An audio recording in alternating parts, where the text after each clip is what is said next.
It happens all the time. Somebody hits 40. They say, wait, is this what it was supposed to be? Is this all that I was meant to do? And they get this idea in their mind that they want to start over.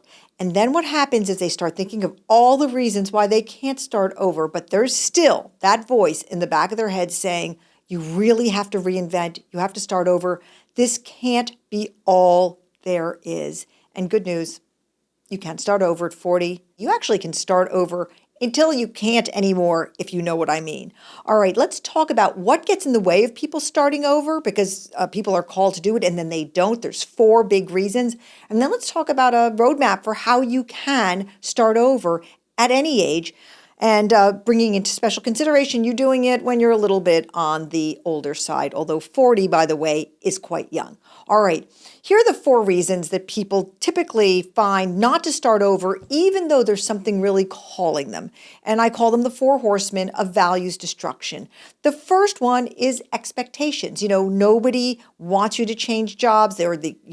You're in a job that people think that fits you, and the expectations get in the way of you saying, guess what? I want to blow this whole thing up. I don't want to live here. I don't want to do this work anymore. And people are like, wait, we expected you to continue living like this. And this can be family members, and it can be people as close as your spouse. It can be your kids, and it can be your bosses or your parents. It can be society. For instance, I had a student one time who wanted to switch from going into consulting. He was on the older side. He was probably 38. He was an executive MBA, and he wanted to go into being a nightclub impresario, and he wanted to start nightclub with his brothers. And he felt like everybody expected him not to do this. He'd gotten his MBA. He was educated in a way that you wouldn't necessarily go into the world of nightclubs. But he was really called to do it, and it took a lot of courage for him to hush down the expectations. The most important thing is for you to understand if it's expectations that are getting in the way of you reinventing yourself. The second dynamic that gets in the way of you reinventing yourself is expedience. Path of least resistance. It's just really hard to put friction into your life. Life is hard enough as it is, and then you think, okay, now I'm going to reinvent. I'm going to have to move. I'm going to have to take fewer vacations. I'm going to have to hurt somebody's feelings when I leave a company. And so you just choose not to do it because it's easier not to. And expedience is a very sticky piece of flypaper, and it keeps us in lives and jobs that we don't want long after we shouldn't be there anymore. The third thing that gets in the way of us reinventing is financial security, economic security. You're making good money. You've built a life to match your level of income as it is. And you think, oh my God, if I go do what I really want to do, if I really want to leave my tech marketing job to go into dog rescue, I'm going to have to change my apartment, or I may not be able to put money aside the way I have been, or what about my car payment? And that is totally understandable, but you've got to understand also how important money is to you. But the final thing that gets in the way of us not reinventing ourselves when we really want to are events.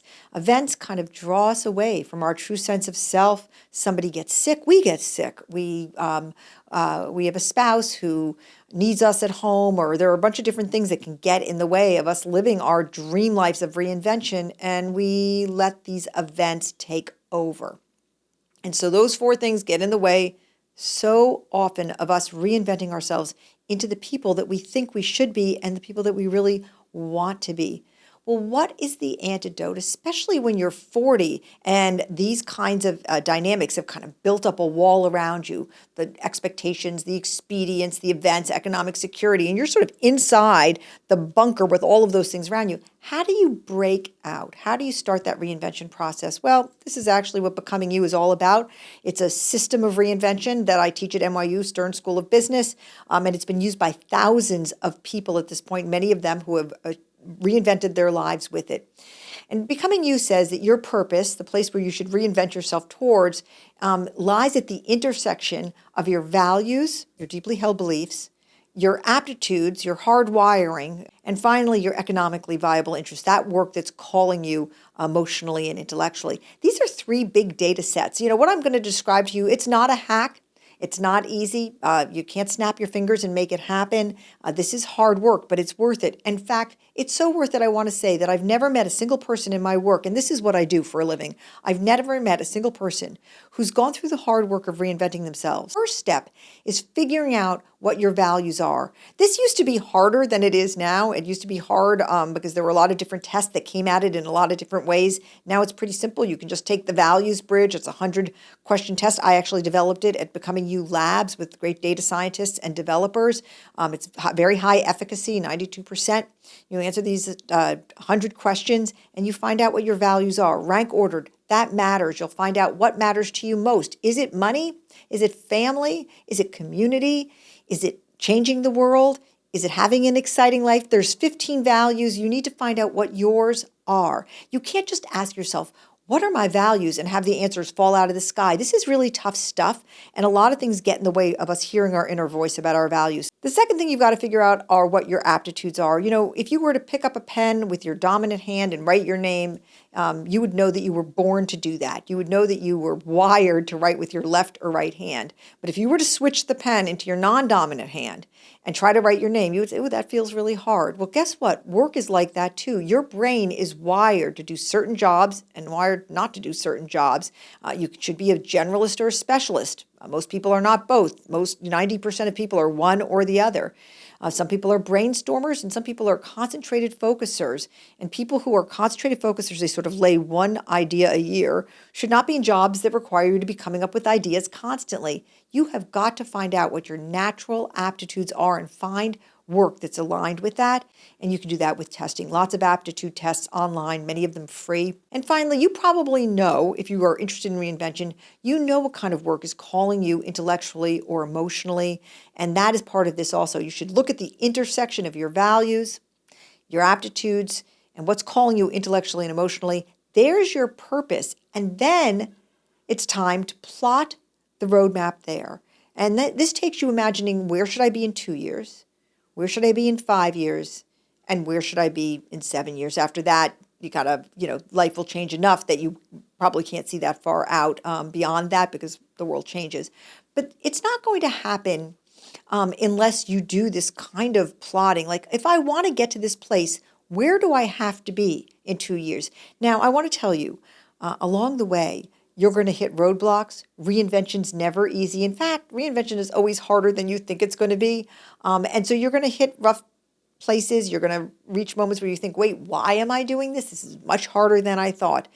But once you know that you are actually going towards your purpose, I'm going to say that you should continue to forge forward because you know why you're going there. You've done the work and you've made the decision to block out expectations and expedience and all the other things that get in the way of it. So is reinvention possible after 40? People ask this of me all the time. You have possibly more years to live when you're 40 than you did leading up to 40 because life expectancy is getting longer and longer. And if you're healthy, you could live until you're 90. But at the very least, you have 20 more years, at the very least, 20 more years of great work life and probably 30 great work life ahead of you. Why spend it doing something that's not what you want to do? I am absolutely case in point. I found my 10th career when I was 60 years old. I had a long career as a successful broadcast journalist. And then the pandemic happened. And of course, broadcast journalism generally shut down. But I had a big life event that occurred. I lost my husband and I did not know what to do with my life at that point. And I did a lot of soul searching. I figured about what my values were. I thought a lot about my aptitudes. And I really did the hard work of thinking about it. And I thought, I think maybe the next step for me, the place I want to reinvent into is to become a professor. I mean, there were people who said, what are you thinking? And I'll tell you, there were moments that I thought, what am I thinking? But I found my way to NYU and I proposed my class, Becoming You. And they tried it as an experiment and it did very well as an experiment. I was asked to join the faculty. And so I personally experienced reinvention. There are many moments where you wonder, like, is this just too hard? Is it just too late? I totally get it. But I'll tell you, the joy that comes along with finding what you were meant to do, no matter what stage you are in your life, is so real. You should not run from it. Because, here's the thing. There's a cost to not doing it. There's a cost to not reinventing. And that cost is regret. Regret's a terrible emotion. It's a terrible emotion. You don't want to feel it. It's just like being in a box with no exit.